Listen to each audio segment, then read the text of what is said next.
მოგესალმებით,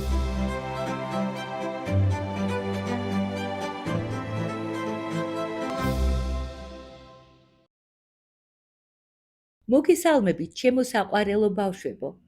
დღეს მეც აგიკითხავთ საინტერესო ამბავს ფუტკრების ცხოვრების შესახებ. მოთხრობას სახელად ჰქვია ბზუილა ფუტკარი აჩი. ყვავილების მდელოზე მიმოფანტულია ფერად-ფერადი სკები, საიდანაც ფუტკრების ზუზუნი მოისმის. თითოეულ სკაში ფუტკრების თითო ოჯახი ცხოვრობს. ოჯახში უფროსია ლამაზი, ტანადი დედა ფუტკარი. ის ნამდვილი დედოფალია.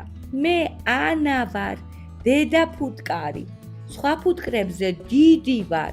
ჩემი სამყოფელი დიდებულად გამოიყურება. მე არაფერი მევალება.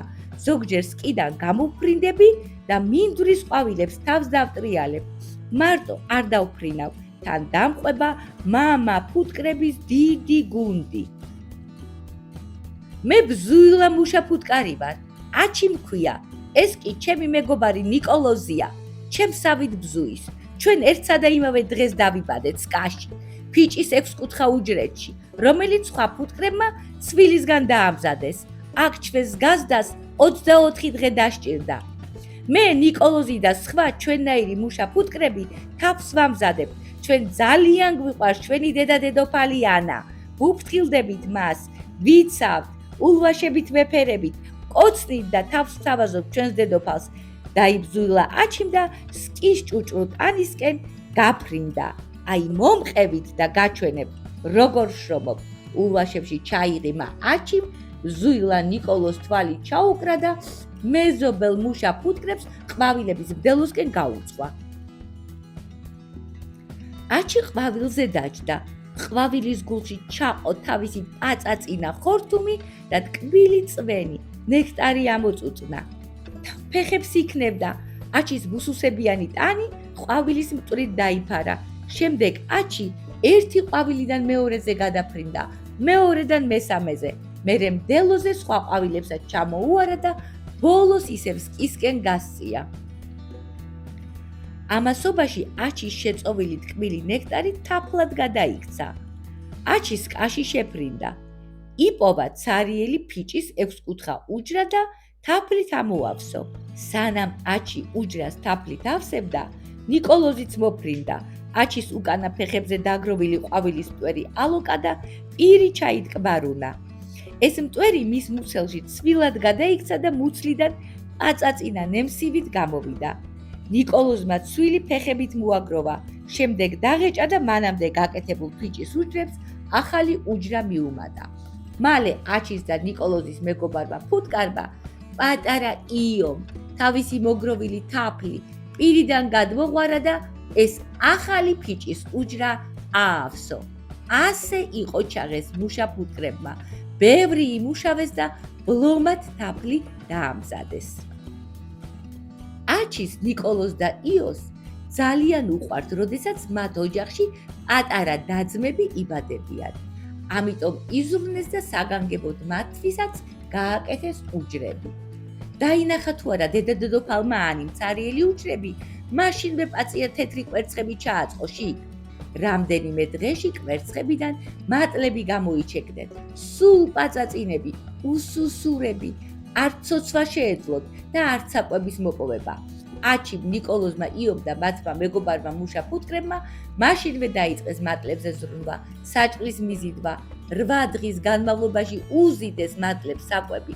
მატლები გაიზარდნენ, მე-9 დღე რომ დადგა მუშა ფუტკრებმა უჯრებს თავი გადაუგრისეს, რომ შემდეგ მატლებს თავიანთი სხეულის გარშემო პარკი გაეკეთებინათ. დადგა მე-13 დღე. მატლებმა პარკი გახიეს. ფიჭის სახურავი გააფრნეს და გარეთ გამოყვეს ჯერ თავები, შემდეგ წინა ფეხები და ბოლოს მთლიანად გამოძვრნენ. ახალშობილ ფუტკრებს მაშინვე გარშემო ეხვიდნენ ოჯახის უფროსი წევრები, მოეფერნენ მათ და გულში ჩაიგრეს. პატარა ფუტკრები მალე შეეჩვივნენ ახალ ცხოვრებას და სულ მალე გამრჯე აჩის, ნიკოლოსა და იოსთან ერთად ბზუილით გასწიეს ყვავილების მდელოსკენ, ყვავილის ტკბილი წვენის მოსაპოვებლად.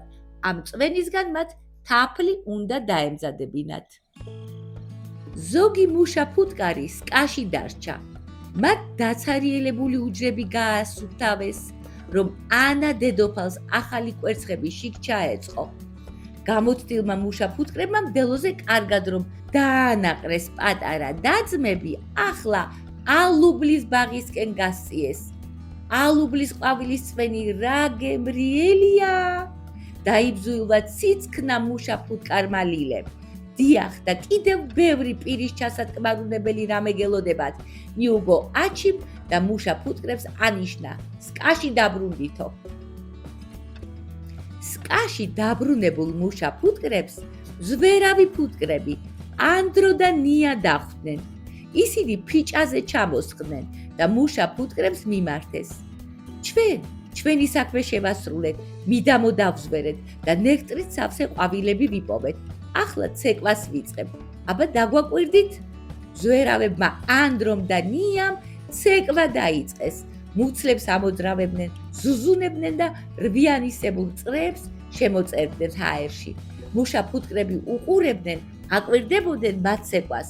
სწორედ მზვერავი ფუტკრების ცეკვის, სიჩქარისა და წრეების მოხაზულობის მიხედვით, მუშა ფუტკრებმა შეიტყვეს თუ რომელ მხარეს და რა მანძილზე იპოვეს ზვერავმა ფუტკრებმა სურნელოვანი ნექტრით სავსე ყვავილები. როგორც კი ანდრომ და ნიამ ცეკვა დაასრულეს, მუშა ფუტკრები სკიდან გამოფრინდნენ და სწრაფად იპოვეს ის ადგილი, საიდანაც მზვერავები მოფრინდნენ და მდელოს ნაირფერ ყვავილებზე დასხდნენ. დადგა შემოდგომა, მალე აცივდა და ზამთარიც მოახლოვდა. მუშა ფუტკრებისთვის დასვენების დრო მოვიდა. ფუტკრებმა ბევრი იშრომეს და ზამთარში გამოსაკვებად თაფლი მოიმზადეს. საკმარისზე მეტიც კი დაგროვდა. სკებში ფუტკრები ერთმანეთს მიეკრდნენ და საბნებ ქვეშ ფეხებ გახლა რთულები დაელოდნენ ზამთრის დასრულებას. დადგა გაზაფხული.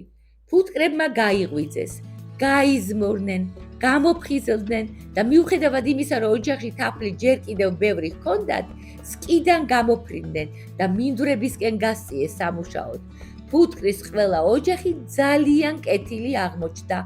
მათ სკაში დარჩენილი შეუჭმელი თაფლი ადამიანს სიხარულით დაუთმეს. ზაფხულში ფუტკრებს ძალიან ბევრი შრომა მოუწევთ, მაგრამ ეს მათ სულაც არ ადარდებთ, რადგან ზოგიერთი ზარმაცისგან განსხვავებით ფუტკრებისთვის შრომა სასიამოვნო და სანატრელია. ჩემო საყვარელო ბავშვებო, მინდა მიპასუხო შემდეგ კითხვებზე. შენ როგორ შრომობ შენს ოჯახში და როგორ ეხმარები მშობლებსა და და-ძმებს? შენ რომ მუშა ფუტკარი იყო, ვის უწილადებდი შენ მიერ დამზადებულ თაფლს? რას ეტყოდი ისეთ ადამიანს, რომელიც არ უვლის ყვავილებს და ანადგურებს მცენარეებს?